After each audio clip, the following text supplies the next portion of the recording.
Okay, this is why we created From Within. So From Within is created to tell stories, no, about the creative culture, the artists, the people behind it, and the people in front. So the reason why we're doing this is, syempre, pang-break lang din, no, sa mga kagaguhan ng social media. So if you want to join us, let's know the 10 reasons why we created From Within.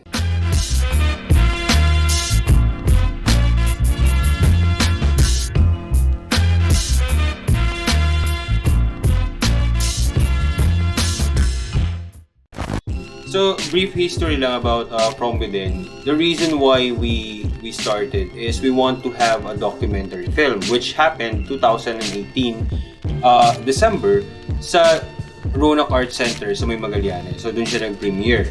What happened there is we interviewed almost 32 individuals, 32 creatives, young entrepreneurs to old entrepreneurs, and ang dami ko natutunan doon. So we created this film with Tom Wang, with Nocrom Waldes, no, of Truth Advertising, and of course Surfbirds Production CEO and editor Miggy Pablo. Siyempre Sprack Attack. Alright. So with that, naisip namin na parang tara, gawa tayo ng something for the 4th year anniversary ng Kltrd. Kasi nga, naisip ko lang na imbes na gumawa kami ng documentary na sarili, pare, gawa na lang tayo ng documentary na nag-inspire sa amin para maging Kltrd. And we want to share that to the people na maaaring interesado, no, sa ganitong state, sa ganitong craft. And doon na nga nagsimula. Ano nga ba ang naging motivation namin to do it? Actually, wala kaming masyadong budget to make it happen, no?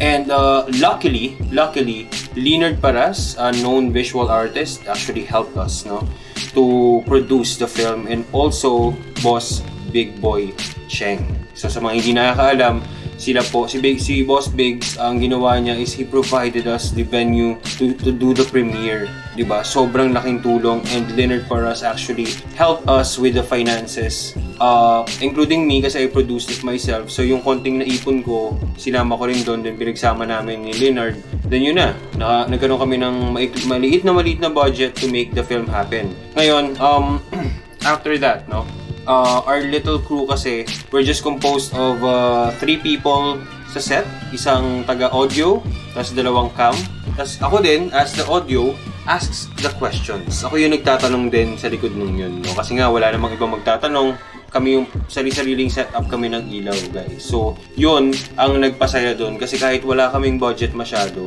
kaya pala. Alright. So, the first reason why we created From Within YouTube channel is we don't have a budget to create a film. Alam niyo ba kung ano yung binubuo para makakreate ng film? Chong, producer pa lang, bayad pa lang sa director, yung mga i-interviewin, camera setups, all those things, mahal na yon. At maliit sa paggawa ng pelikula ang 100,000 to 200,000 pesos. Maliit na budget yun. So, hindi na namin kayang maglabas pa during the pandemic ng ganun kalaking pera. Pero, kasi gusto namin magkwento ng mga storya sa likod ng mga bagay na natutuwa kayo. And as well, sa mga crafty people, sa mga designers, sa mga directors, sa mga trendsetters, sa mga talagang hindi nag-give up, no?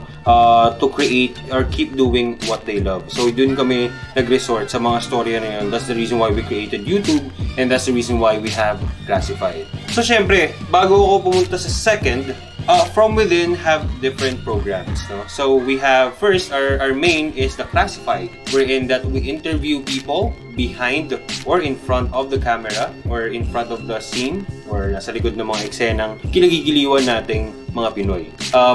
Pangalawa, meron kaming shop tour wherein we showcase independent shops or shops per se, no? Hindi lang damitan, hindi lang clothing shop, pati mga pagawaan, di ba? Kung napanood nyo yung kay Omar, meron din kaming mga shop mismo talaga if you watch DBDK and Roanoke Art and a lot more, no? Yun naman yung para sa shop tour. And then, meron din kami meron din kaming vlogs wherein that we document we document what we are doing here in Stockroom, sa Kltrd at kung ano-ano pang events na meron. Kasi nga wala nga masyadong events, so we document it. And then, yung isa pa namin is brand reviews, wherein that we go in depth with the products of local brands or local curators para din makita nyo yung binibili nyo and why you are buying it. So at least mas mas detailed review siya in terms of brand na hindi kami bias or hindi kami nanguutulang na maganda lang to or what. So we describe the print, we describe everything in the product including the packaging, etc. etc. So dun siya, yun yung parang bumuo primarily no ng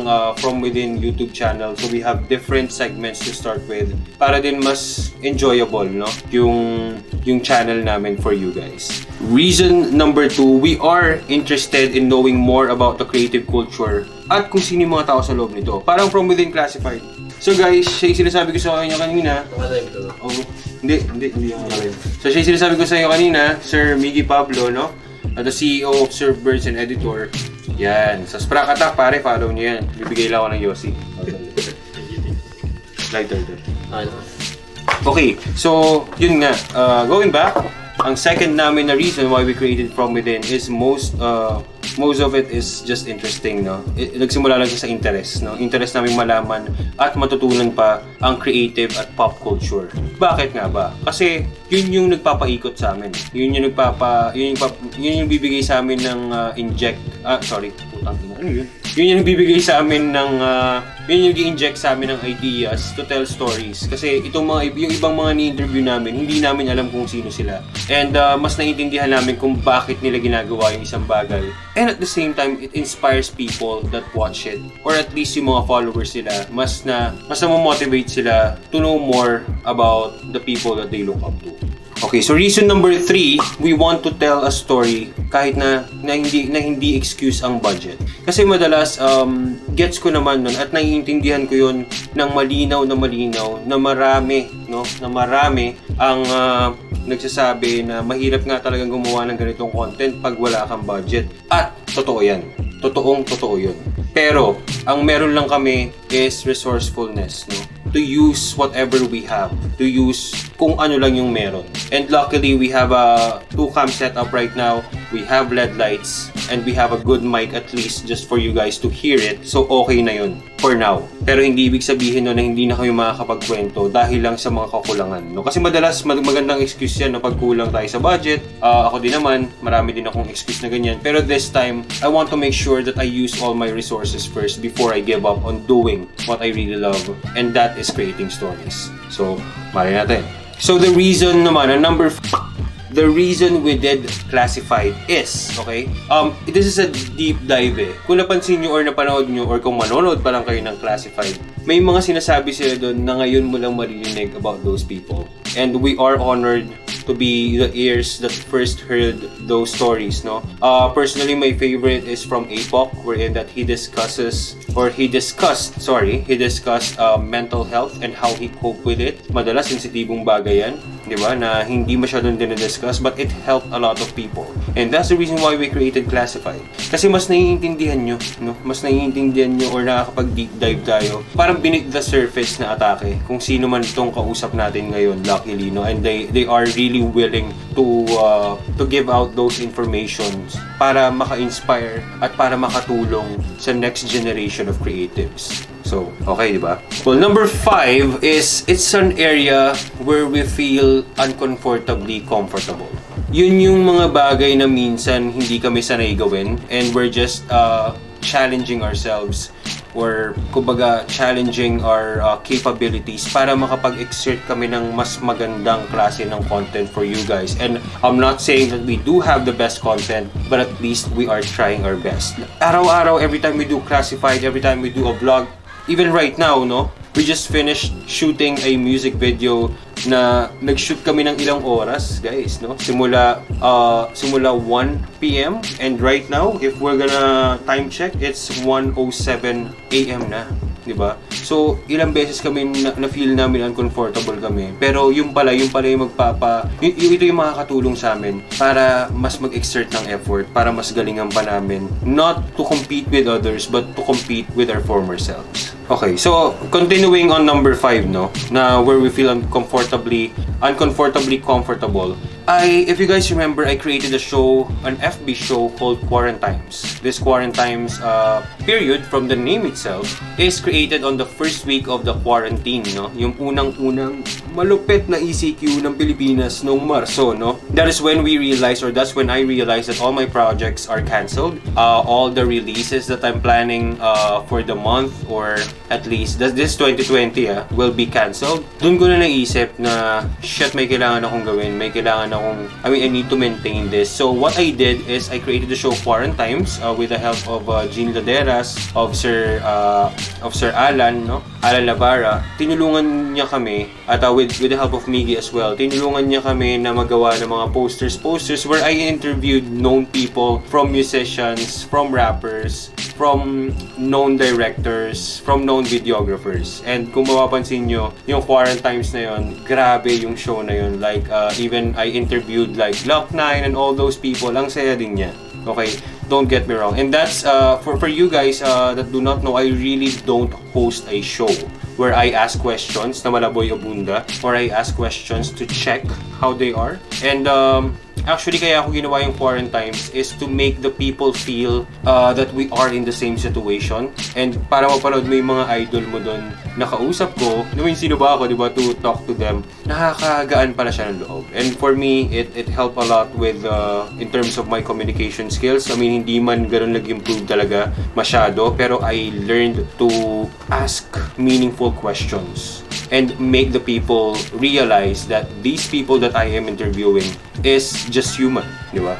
Human. Ang saya nun kasi halos it's a good experience for me kasi I learned a lot from those episodes. Okay, so number 6. It is an avenue for us to at least show our creativity, and not just creativity but yung wit namin, no?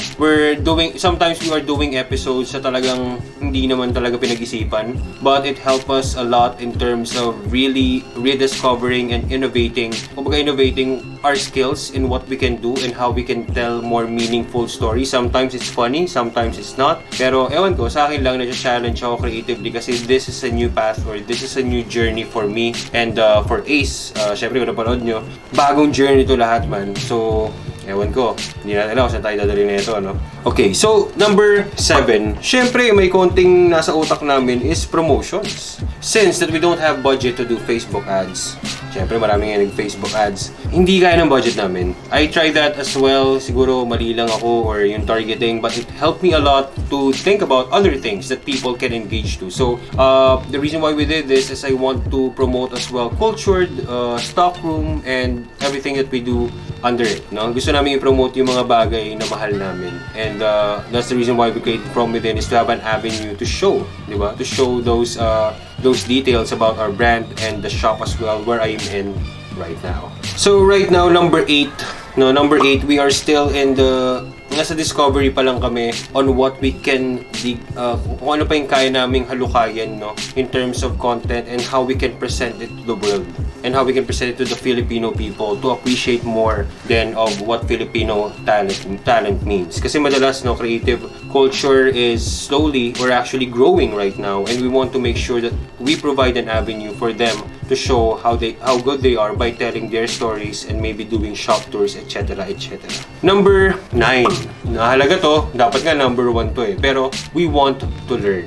Again, we are really quite an amateur doing this kind of videos. I mean, I do videos for a living, pero this one is a different breed, guys. Hindi siya yung basta lang malinis, hindi siya yung may storyline and all. It shows more about yung pagiging spontaneous about doing stuff and making sure that you are not disrespecting anybody. Mahirap din pala siya. And what I learned also is social media and how we can utilize it and use it to a good purpose, diba? Kumbaga, may mga bagay for memes, which is okay, of course, para rin for entertainment, may mga bagay for political views, but for this, ito yung parang banlaw, ito yung parang break, no, from all that social media shiznits na medyo nakakahilo at nakaka-stress. So, at least there's a brighter side of things in terms of the YouTube channels that you are watching, but at the same time, you are feeling motivated and inspired after watching the videos. Number 10. So, if you see our page, no, From Within, we are a news and media productions. No? Pauso lang namin yun. Pero at the same time, we want to provide a news channel for the creative culture. Maybe a report about the new music video, a new product coming in, di ba? Or a new release or collaborations na pwedeng mangyari, not just sa damit, but also sa mga rappers. And in terms of, alam mo yun, mas higher entities like the bill for creative rights, di ba? For mga freelancers. So we want to be a media for those things. And right now, we are slowly entering that arena kung saan natututo rin kami kung paano talaga mag-report ng mga current events. Kasi dito naman wala namang bayaran, no? Hindi katulad sa, di ba? Wala namang ganun eh. Dito kasi we just want to report what's happening sa creative culture kasi wala tayo masyado nun. I'm not sure if there's another channel. If there is, please tag us on the comments. Itag nyo sa comment section. But if there is a channel that provides news for that, man, gusto namin mapanood din yun. Pero since hindi pa kami nakakita ng ganun, we want to create our own as well. Okay, so to sum it up, From Within is simply a channel that provides inspiration and motivation for its fellow Filipinos by showing the creative side of the Philippines, and as well, konting takas, no? Or konting break sa toxicity ng social media like my former show, Quarantine. So, I hope that you guys like this video. I hope that you're feeling inspired. Hindi hadlang, no? So, hindi ibig sabihin na may hadlang, hindi ibig sabihin na hindi nyo na kayang gawin. Kasi maski ako na medyo hindi masyadong up yung confidence ko for the past few months, I'm still fighting every day to make sure that I create something as a creator, as an artist myself. Gusto ko lagi akong may ginagawang makabuluhan. Hindi lang para sa akin, kundi sa mga tao sa paligid ko. And I'm just happy that you guys are supporting us still at this moment. So I hope for the next couple of months, you can still be a part of our journey. And let's get there together, guys. So, tsaga-tsaga lang, konting tiis lang, hindi porket mahirap, hindi na kayang gawin. And that's it. Ciao!